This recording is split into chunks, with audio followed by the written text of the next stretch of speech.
খাগড়াছড়ি সরকারি কলেজের শিক্ষার্থীরা কোটা বিরোধী আন্দোলনে ১৬ জুলাই জেলায় প্রথম বিক্ষোভ মিছিল ও প্রতিবাদ সমাবেশ করে। পরবর্তীতে আন্দোলনের তীব্রতা বেড়ে সরকার পতনের এক দফা দাবিতে গেলে ৪ আগস্ট শিক্ষার্থীরা শাপলা চত্বর এলাকায় অবস্থান নিতে চাইলে যুবলীগ ও ছাত্রলীগের নেতাকর্মীদের সঙ্গে ধাওয়া পাল্টা ধাওয়া ও ইটপাটকেল নিক্ষেপের ঘটনা ঘটে। এতে আহত হয় ২৫ শিক্ষার্থী।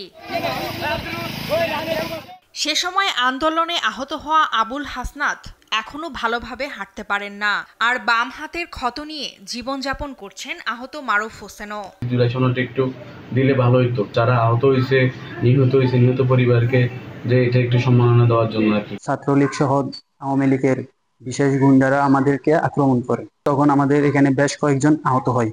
আমি সহ আমাদের এখানে আহত হয়েছে প্রায় ৮ থেকে ১০ জনের মতো। জুলাই স্মৃতি ফাউন্ডেশনের যেই বিষয়টা, ওনারা আমাদের থেকে দরখাস্ত নিয়েছিল, সবকিছু ঠিকঠাক ছিল, কিন্তু এর মধ্যে ৩জনকে অনুদান দিয়েছে, বাকিরা কেউ এখনো অনুদান পায় নাই। জাতীয় পঙ্গু হসপিটালে প্রায় ২-৩ মাস মতো ভর্তি ছিলাম এবং ওখানে চিকিৎসা নিয়েছি। এখনো ওখানে আমার আসা যাওয়া করতে হয়।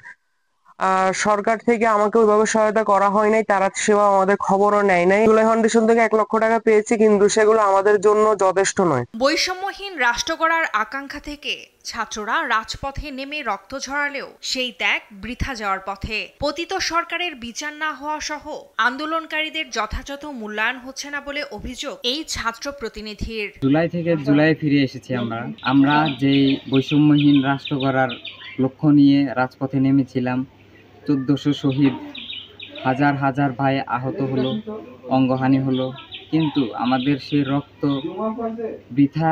প্রায় বৃথা যাওয়ার পথে। কোনো রক্তেরই বিচার হলো না এখন পর্যন্ত। মানুষ দুয়ারে দুয়ারে ঘুরছে, চিকিৎসার জন্য এখনো কাতরাচ্ছে। এদিকে আহতদের সরকারি সুযোগ সুবিধার জন্য সংশ্লিষ্ট মন্ত্রণালয়ের সাথে যোগাযোগ করা হচ্ছে বলে জানান জেলা প্রশাসক। যারা আহত রয়েছে তাদের বিষয়ে আমরা সার্বক্ষণিকভাবে মন্ত্রণালয়ের সাথে যোগাযোগের মাধ্যমে তাদের যে প্রয়োজনীয় কাগজপত্রগুলো প্রয়োজন, তাদের যে সরকারি সুযোগ সুবিধাগুলো চালুর জন্য, সেগুলোর বিষয়ে আমরা নিয়ে কাজ করছি। দ্রুত জুলাই আন্দোলনে আহতদের সুচিকিৎসার ব্যবস্থা করে তাদের যথাযথ সম্মান দেয়া হবে, এমন প্রত্যাশা আহত পরিবার সহ সাধারণের।